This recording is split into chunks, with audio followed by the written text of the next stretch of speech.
Hello, everyone. Happy Friday. Welcome to another session of the Rider Time podcast here on the Morphin Network. I'm Mike, and we are here to discuss the one, the only, the very delicious episode of Kamen Rider Gavv, episode 44, Dazzling Moments That Will Never Come Back. And boy, would I like my 25 minutes to come back, because this is a clip show episode. Clip show, clip show, clip show, clip show, clip show, clip show, clip show. To make matters worse is promoting the movie. I don't have an issue with the movie itself. It's the shameless inclusion of the plot of the movie, or rather setting up for it, while the movie having no consequence to the following episode. They go, what we're going to see in the last couple of minutes of this episode has no bearing on the episode itself, or probably the episode that follows.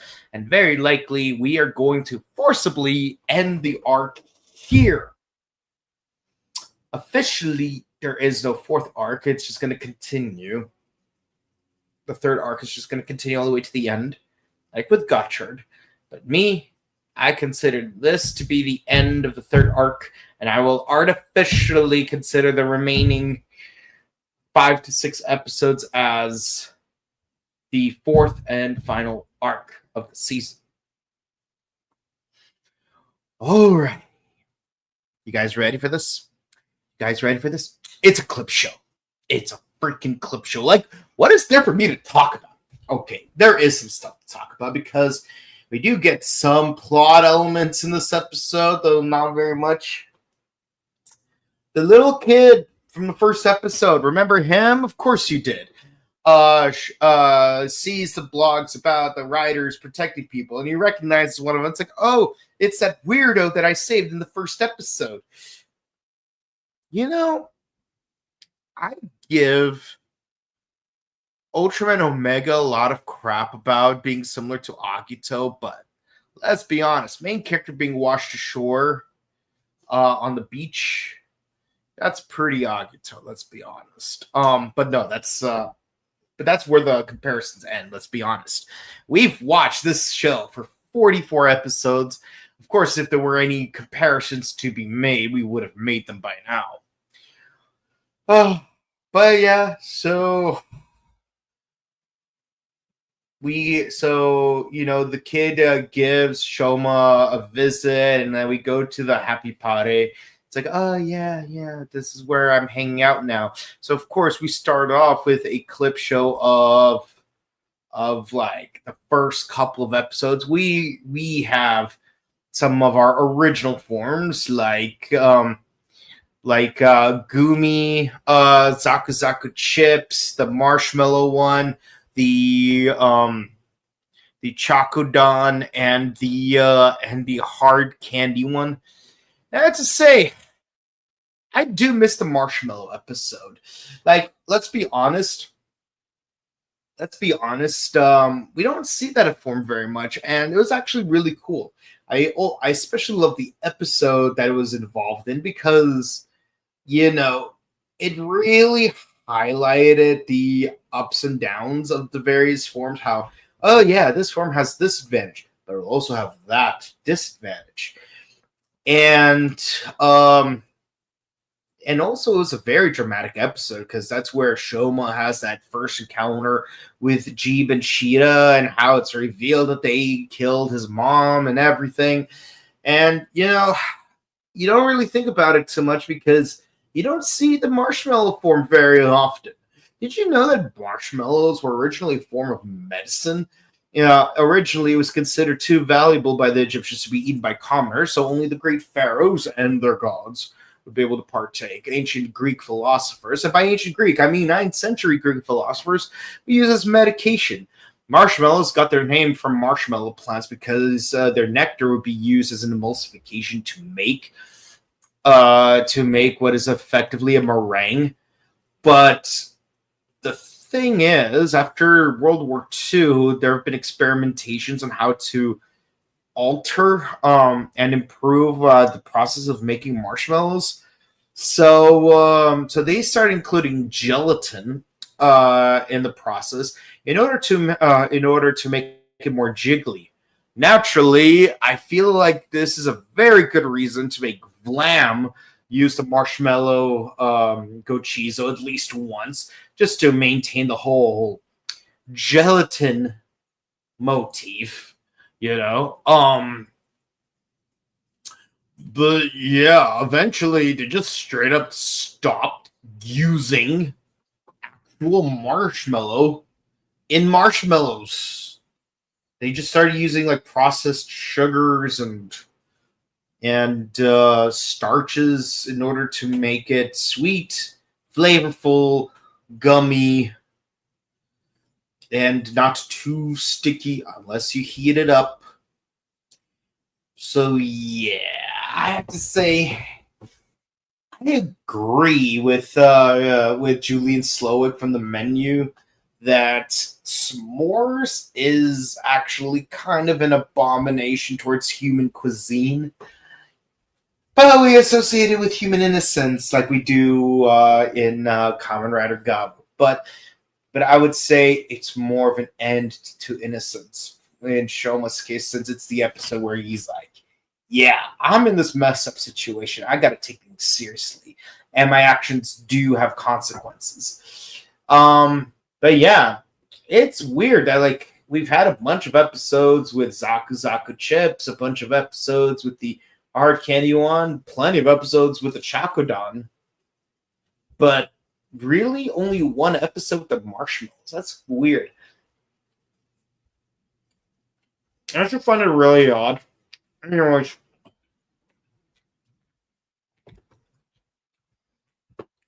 so after that flashback, they go down that slope, that slopey street that is very famous in Tokusatsu, and the kid finally asks one of the most important questions in the last 55 years. You ready for this question? You ready for this question? Why do they call you Kamen Rider?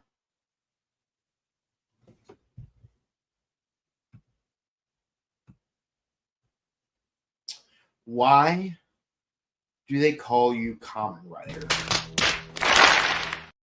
Oh, I don't know. Maybe it's because he wears a mask and he rides on a motorcycle. I mean, you don't really see it very much in the last 15 or so years, but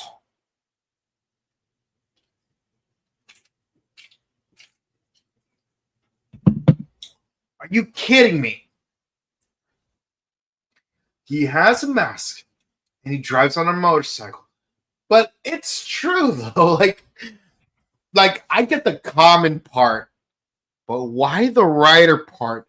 You only ride on a motor vehicle only a couple of times per season. Not even just Shoma, but like characters and like riders in general. We almost never see them in their vehicles. That's really gonna bother me. Like for real. Like what? All right. All right. But for real though, he does show up. Oh yeah, because I have this motorcycle thing, which we only see this episode and the episode and in the first episode. Honestly, we see him on that giant hard candy ATV thing more often than we see him on his actual motorcycle. So you forgot that he actually has a motorcycle. I know. Revice has that hover bike thing when he goes uses that pterodactyl vice stamp, and let's see, Saber got somewhat of no Blades got somewhat of an ATV. Come on, guys. And also, like you always see the like in the at the end of the intro of every episode when they do the sponsorship bumper, it's like Kamen Rider Gavv wa sponsor no de oke de okurishimasu. It's like I don't even know like how to properly say it. Something Bandai to But yeah, what clip do we see? Yeah, him riding a giant ATV, made out of hard candy.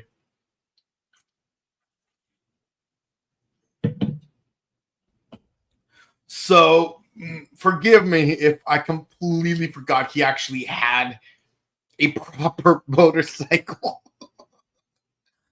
Oh man.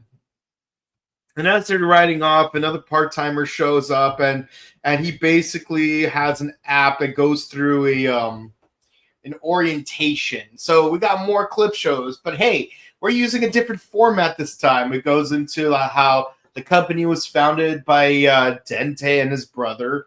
Well, more so by his brother. Dente was like the lead chemist. It's like, oh yeah, we make great candy. But then Dente's brother found a new mysterious gelatinous element that makes it highly addictive, thus resulting in was basically drugs. You're marketing drugs. As Pete Holmes would say, the silly drugs. Okay, but for real though, yeah. So second CEO Bosch, the son of the first CEO, who I'm gonna call Douche, becomes a new president, and he basically like stabilizes the economy and whatnot of the Stomach family, and he has 5 kids, and then a 6th one who's half human, and then we have our 3rd CEO, Le Douche. No, I'm just kidding. It's Longo. But yes, so yeah, Longo, the eldest of the Stomach siblings, all 5.5 of them, and yeah, here's the interesting thing. We find out later in the episode. So we know that Longo's still alive. But later in this episode, we get a flashback revealing an important secret. Oh, yeah. And also the orientation video also warns part-timers, hey, stay away from these 3 guys. Who are these 3 guys? Okay, we'll tell you who they are. First is Vlam. He was a Granude who surgically became part human. And like he's got invisibility power, so watch out. You have Hanto. He's a human who surgically became part Granude, and he does not know when to quit. Nyal straight up says he does not know when to quit because he's too legit to quit. Yeah, and then you have Shoma, the most dangerous one of them all. He is a natural half human, half Granude. And yeah, like, look, for real though, like if you see him, run! Like, I love how Yelv just straight up says, run! Like he's not even like sugarcoating it, no pun intended. And oh yeah, and also there's consequences. If you betray the Stomach family, you're gonna get got. Thus showing a clip of what's his name, Comer, dying in Lakia's arms. Speaking of Lakia, he wakes up on a couch being visited by Hanto. I bet you completely forgot that he got curb stomped by a bunch of butlers. But yeah, he tells Hanto a little bit more about President Jaludek. Basically, turns out he's actually not very popular. He just buys out the pockets of the ultra wealthy. Oh, you mean like every other politician to ever exist?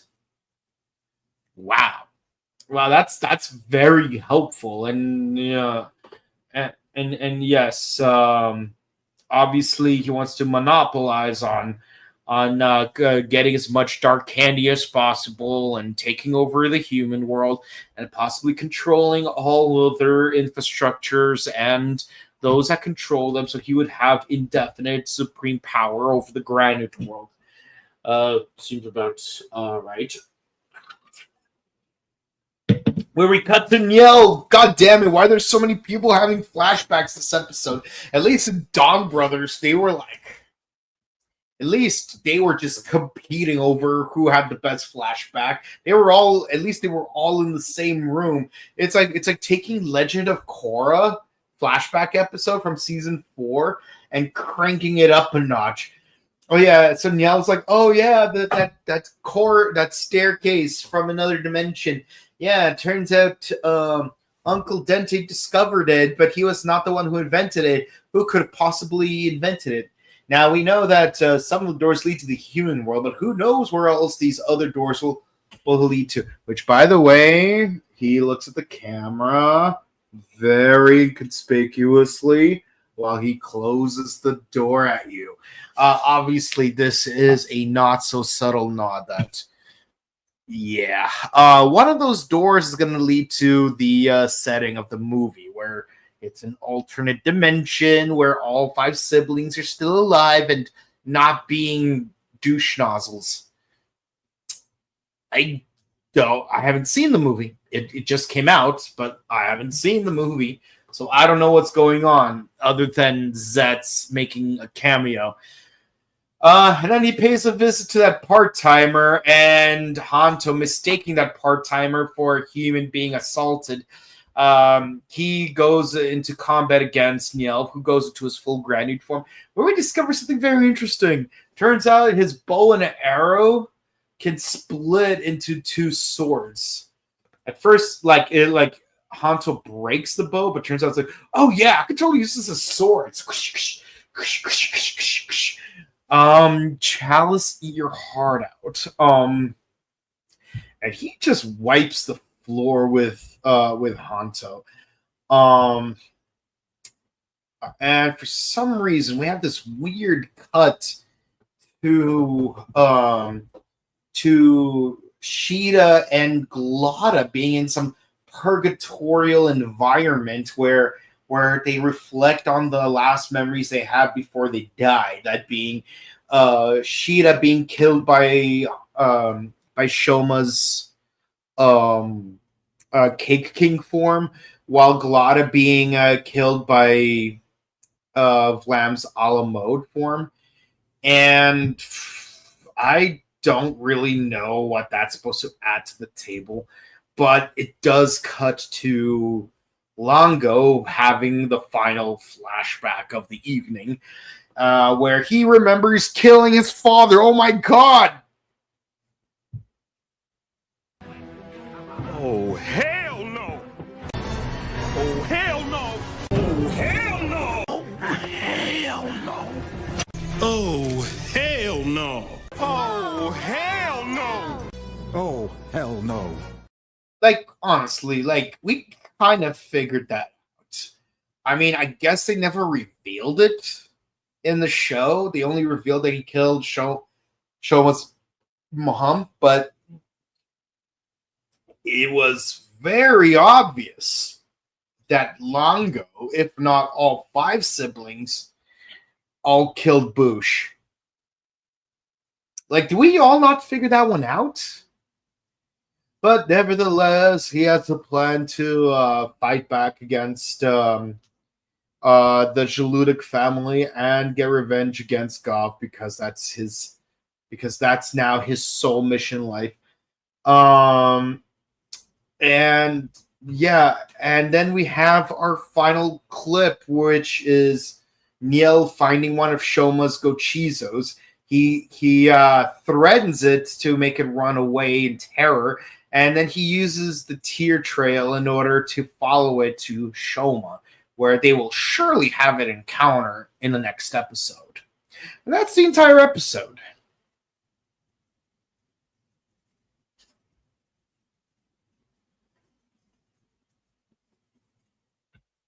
Not. Okay, obviously, everyone's got their... We are a secret club because of our agenda! It is... But seriously, though, it's... But we have to ruin that such amazing momentum.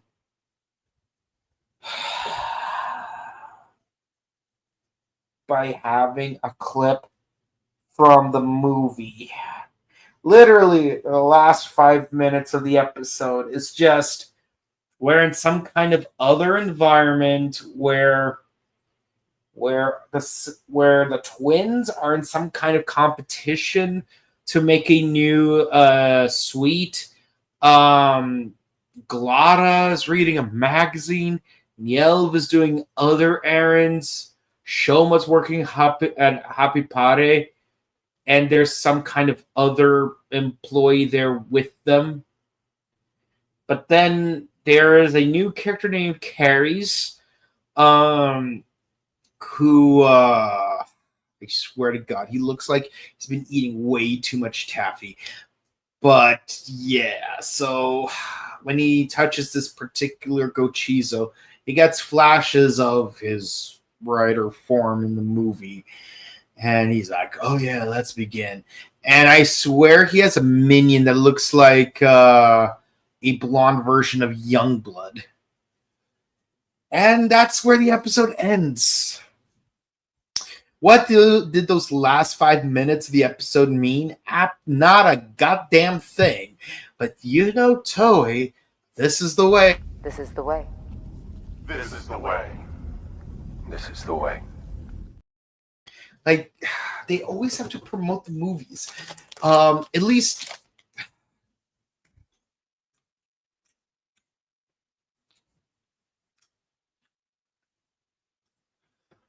with Geats, it was a lot more subtle. Like, the main villain in the movie only showed up like literally in the last second during a reset, which could have been a pocket dimension. And because of the reset, like, his very existence could have been just as equally consequential because, you know, he could have just as easily been erased, making him a MacGuffin character that had no purpose to exist in the movie. Sorry, no purpose to exist in the actual episode of the TV show, but he was there nonetheless. Now, Gotchard, to its credit, surprisingly, I don't remember which episode was supposed to air concurrently with the movie, much less remember if they shamelessly plugged the movie into one of their episodes. If the reason I don't remember is because they just never did that, well then, Gotchard, congratulations.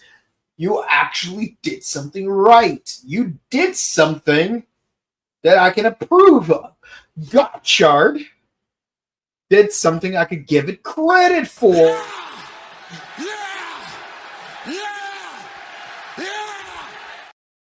But nevertheless, I'm here to tell you right now, we don't care.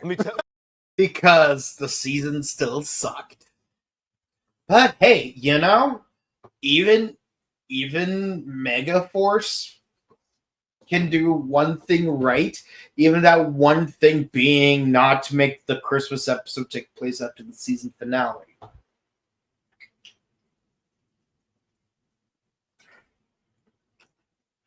It's a low bar, but it's there.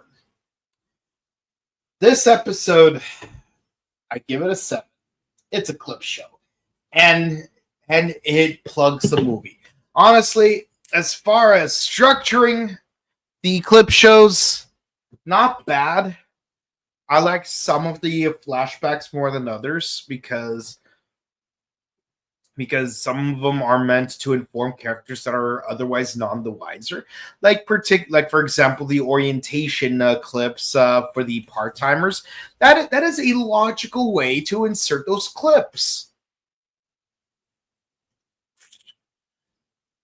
But it's still a clip show. And to make matters worse, it shamelessly plugs the movie. And we all know that come next episode, nothing that happened in the last 5 minutes of this episode will have any significance whatsoever. They could have made it a TTFC special. Remember back when they did that for Heisei era Kamen Rider, we would just have net videos, like those 21 net videos to promote the Kamen Rider O's summer film, or those 40 net videos to promote the Let's Go Kamen Rider. Oh yeah, those are two movies we're going to end up discussing in the next couple of months.